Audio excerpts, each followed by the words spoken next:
Renata, estamos te ouvindo quando quiser começar, tá bom? Ah, legal. É uma pena que eu não esteja vendo vocês, pessoal. Não sei quem não tá, mas boa noite a todos, boa noite a todas. Como a Jaque já me apresentou, meu nome é Renata Baloni, sou arquiteta e urbanista, nascida em Campinas, trabalho em Campinas. Ah, agora estou bem. Obrigada, Robson. Venho hoje aqui falar como associada fundadora e investidora social do Fundo AJA, que a gente criou aqui em Campinas, baseado numa experiência já existente, que é do Fundo FICA, que atua em São Paulo, na capital.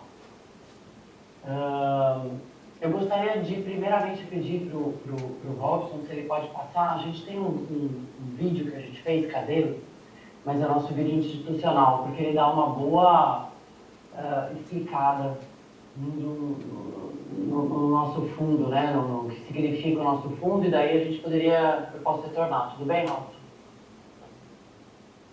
Tudo bem, vou soltar aqui. Tá, obrigada.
Somos um grupo de pessoas solidárias, preocupadas com o direito à cidade, o direito à moradia digna, os direitos humanos, a sustentabilidade, a preservação do patrimônio cultural, a transformação social, a democracia, a ética e a transparência. Juntos criamos o Fundo AJA, uma associação sem fins lucrativos que busca adquirir imóveis vazios, especialmente aqueles de interesse histórico e cultural em áreas centrais, para restaurá-los e disponibilizá-los para locação social, promovendo a moradia digna a preços acessíveis para a população de baixa renda. Somos muito diversos e trabalhamos de forma integrada. Somos arquitetos, urbanistas, estudantes, historiadores, docentes, advogados, sociólogos, engenheiros, empresários, jornalistas, economistas, biólogos, geógrafos, psicólogos, médicos, veterinários. Reunimos alguns investidores sociais e já compramos o primeiro imóvel, uma casinha linda de 1925 que estava vazia no centro de Campinas. Esta casa abrigará com dignidade famílias vulneráveis chefiadas por mulheres com filhos.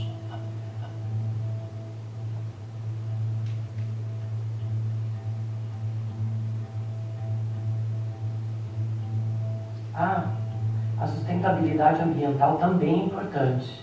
A casa vai contar com infraestruturas verdes, como áreas permeáveis para melhorar a drenagem, reaproveitamento de água da chuva, compostagem e reciclagem de resíduos e energia solar.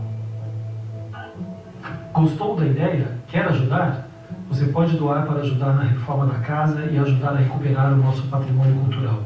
Você pode contribuir para melhorar o nosso centro e, ao mesmo tempo, a vida de muitas pessoas de baixa renda que precisam de moradia. Você pode participar dos nossos eventos culturais beneficentes todo mês. Você pode seguir a gente nas redes sociais e divulgar para os amigos essa iniciativa. Ajude essa ideia a se tornar realidade. Precisamos da sua colaboração para que tudo isso aconteça. Faça parte disso você também.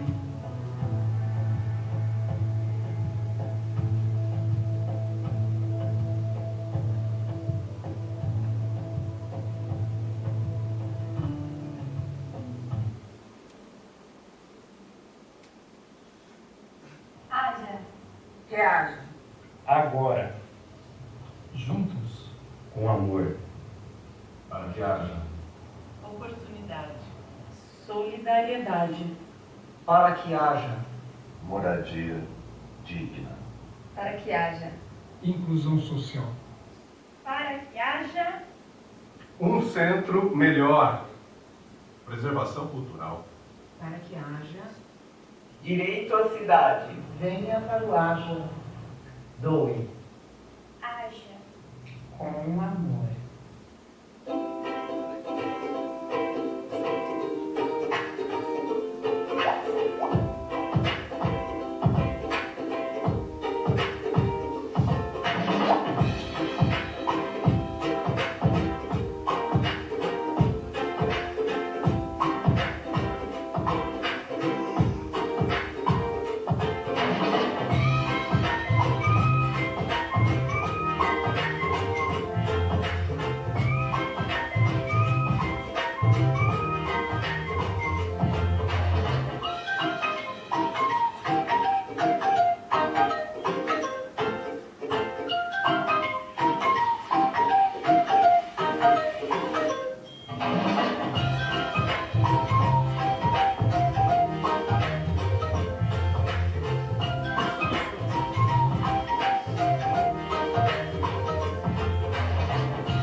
Pronto, Renata, te ouvindo de novo.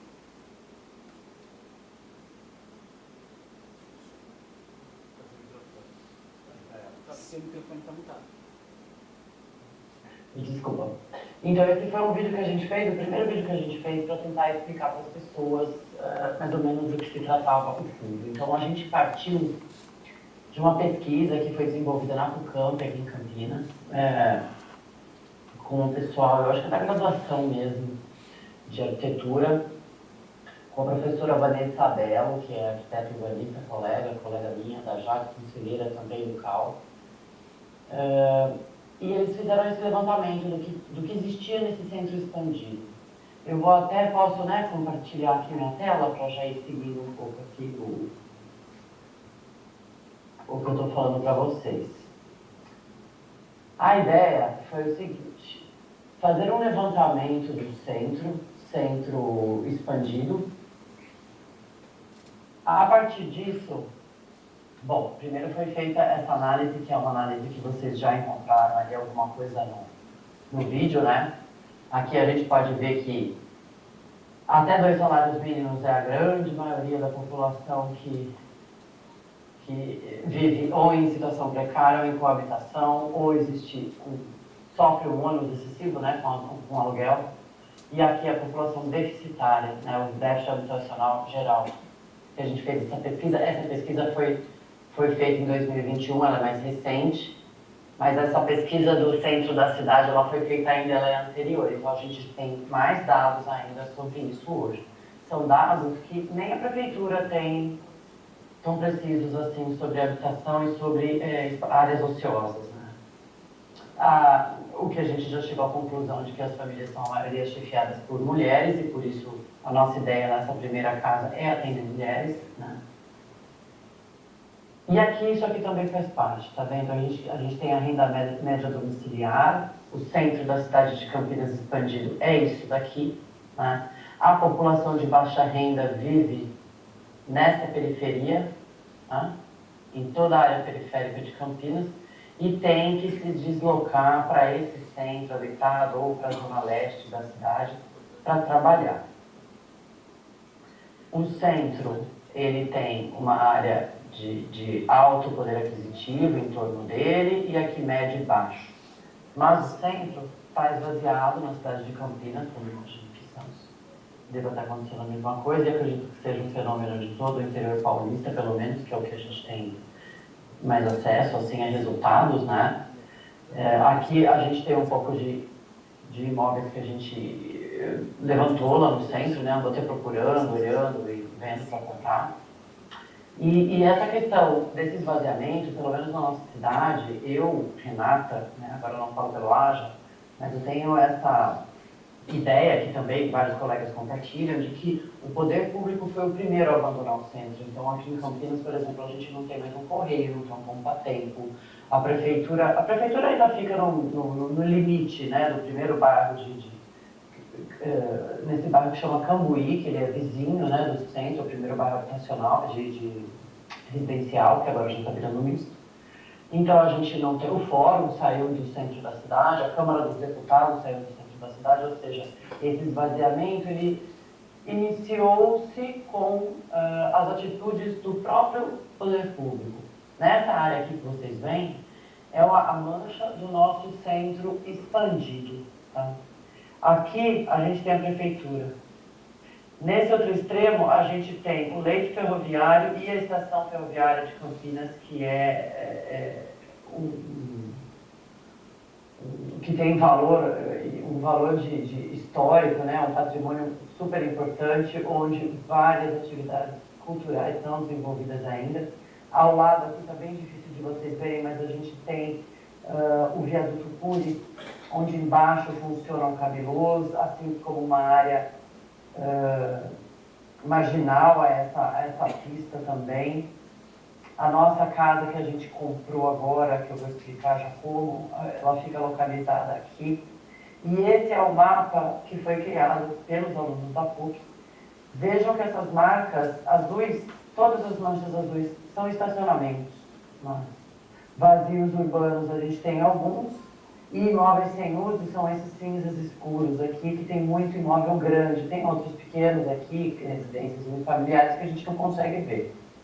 Mas a ideia, o que a gente encontrou aqui de ociosidade foram 813 imóveis vazios, né? Dos quais a gente julga que nessa área de centro expandido, pelo menos 87 tem valor histórico a ponto de serem tombados e não estão. Essa é a nossa casinha. Para a gente conseguir começar tudo isso, a gente não tinha verba, né? A gente se baseava um pouco na ideia do FICA, né? Fizemos algumas reuniões, nos unimos em 7 pessoas, montamos uma SPE, uma Sociedade de Propósito Específico, fizemos aí uma vaquinha e conseguimos comprar essa casa. Essa casa tem a planta dela é essa daqui, depois eu acho que eu tenho mais próximo, mas essa construção é de 1925, essa é uma construção de 2008, essa está regular e para trás dela tem uma situação irregular que já está até caindo e tal, então a gente está regularizando e fazendo a aprovação da nossa reforma e já pedimos o tombamento dela também. A nossa ideia é comprar, tombar, restaurar, reformar e habilitar para alocação de interesse social. Nessa casa foi feita uma modelagem financeira que, de novo, o FICA nos ajudou E ela é aquela modelagem que vem de trás para frente, né? Quem a gente quer atender, ou 1/3 daquilo que a gente pode, o valor desse 1/3, né, de renda familiar, quanto a gente pode gastar e quanto a gente vai ter de retorno. Por quê? A ideia é que o fundo, assim que ele se capitalizar, ele possa comprar a casa dessa SPF. Claro que vão nos devolver aquilo que a gente investiu, né? É tudo sem fins lucrativos. Então, tem até a SPE também não pretende, ninguém pretende ter nenhum lucro com isso. Agora a gente está numa fase em que a SPE está recebendo novos sócios, ou seja, novos aportes. E o fundo, a gente conseguiu finalmente, a gente estava usando a conta do FICA, né? A conta bancária do FICA. Nós tivemos bastante ajuda com relação ao nosso, pera que sempre me foge, ao nosso estatuto. E foi tudo montado para que a gente pudesse ser uma organização sem fins lucrativos e em breve se tornar um OCIP, e que para que esse estatuto pudesse garantir que a gente conseguisse abranger o máximo de editais possíveis, né? E a gente teve sorte, não sei se foi sorte, se foi um pouco de especulação da nossa parte, ou de conhecimento que a gente tinha já do que estava funcionando aqui em Campinas, mas o centro está numa situação tão deprimente que aí o poder público e o setor imobiliário começaram a perceber essa perda de dinheiro mesmo, né? Muita área vazia, muito custo para a prefeitura e o interesse, né? Por exemplo, não tem apartamento de 1 quarto ali para encontrar, né? Se você tem um, você aluga ele imediatamente, enfim. Junto com esse interesse do poder público, a gente acha que a gente pode conseguir algo maior, porque na realidade essa casa que vocês estão vendo, ela vai ser restaurada, e aqui dentro nós vamos abrigar 4 famílias chefiadas por mulheres. E a gente tem nessa parte aqui uma sala que ela é destinada a comércio, que a gente ainda não sabe se vai... Aqui é a nossa sede, né? O endereço da nossa sede. Se a gente vai alugar, se a gente vai usar isso para alguma atividade. O importante é que a ideia do fundo, ela é experimental no primeiro momento, né? A gente não tem certeza do que isso vai ser. Então, o fundo, ele é formado hoje por vários grupos de trabalho, né? Os GTs. Nós temos um WhatsApp grandão, porque isso começou em novembro do ano passado, então era plena pandemia, então tudo funcionava por WhatsApp, né? Então a gente tem GT de projeto e obra, de locação social, que são pessoas que vão tratar mais da triagem, da busca, né, dessas pessoas, do perfil dessas pessoas. A gente tem o GT de eventos para conseguir arrecadar verba. A gente tem o nosso GT do pessoal da gestão, né, que somos só nossos gestores. E juntos a gente vai trabalhando voluntariamente para que a gente consiga restaurar e reformar. Nós já temos um projeto arquitetônico, vocês devem ter visto no vídeo, e está em aprovação. E agora a gente está pleiteando as nossas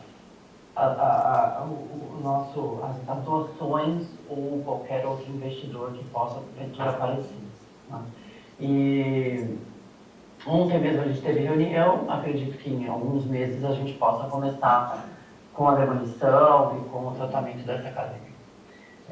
O interessante é que nesse meio tempo que a gente teve começando com isso, com essa associação, e a prefeitura começou a demonstrar interesse na revitalização no sentido real da palavra, né? No sentido de dar vida novamente ao centro, e não aquele embelezamento, ou aquela maquiagem, ou aquela coisa cenográfica. Isso tem também, né? Aliás, é a primeira coisa assim, que a gente vê acontecer aqui em Campinas, pelo menos. Mas tem uma iniciativa bacana, primeiro, de enterrar alguns fios, né, em algumas... Na verdade, em uma grande rua, né, a Campos Sales. Isso já foi feito na Francisco Glicério, que é outra avenida grande. E um tratamento com relação aos equipamentos urbanos, né? Mas a gente acredita que isso não atinge o embrião da coisa, do problema do esvaziamento, né? A falta de habitantes no centro, ou seja, a gente tem um contingente gigantesco de pessoas sem teto morando no centro, onde o pai e a mãe acordam de manhã, vão trabalhar, os filhos vão para a escola, depois voltam, montam a barraca e dormem, como a gente também vê em São Paulo. E a gente vê muita casa vazia, muita área ociosa. Então, aparentemente, o poder público associado com a iniciativa privada como a nossa, pode ser uma alternativa boa que renda bons frutos, né? Aqui a gente tem um exemplo, ó, essa SPE que é formada por nós 7 investidores sociais. No fim, todos esses investidores somos nós mesmos que somos os associados, né, os primeiros associados, mas isso pode ser destacado, por exemplo. A gente pode ter investidores anjos que queiram investir na associação para que, num futuro, o AJA possa comprar a casinha dessa SPE e essa SPE ser extinta, né? Então, a gente tem associados, doadores, apoiadores e os gestores, né? Os recursos, a gente tem produto parceiro, por exemplo, tem uma empresa que faz, que vende sistemas de geração de energia fotovoltaica, tem a Cris Amin, que é sócia associada, e também tem o Alambique, ela produz cachaça, ela fez um rótulo do AJA, a gente tem lojas que acabam doando, enfim, a gente tem o nosso selo, né? Nós fizemos caseiramente, junto com os nossos colaboradores, inclusive foram todos eles, a maioria, pelo menos, a grande maioria, estudantes, né, que se dispuseram a fazer. A gente tem um Instagram, que é o @fundoaja, e a gente tem um site agora, que é o fundoaja.org. Eu acho que não tem o BR, exatamente, não tem o BR. Então, seria a gestão da entidade, são os associados, né, que são os membros votantes, que é o Conselho Administrativo e o Conselho Fiscal. Nós somos em 5 membros, eu faço parte do Conselho Administrativo, e 3 membros do Conselho Fiscal, mais 2 suplentes. Disso, a gente tem esse Conselho Gestor, né? Existe um regimento interno que é o que nos orienta, e daí a gente tem os grupos de trabalho, né? Captação de recursos, gestão de pessoas, cultura e eventos, projeto e obra e comunicação. Da comunicação faz todo esse trabalho que vocês veem aí nas mídias. De projeto e obra somos nós. Cultura e eventos é o que a gente consegue gerar, e isso é meio que itinerante, assim, né? As pessoas vão chegando, trabalhando, de repente se afastam e depois voltam novamente. Deixa eu voltar aqui. O importante é que a gente teve a oportunidade de...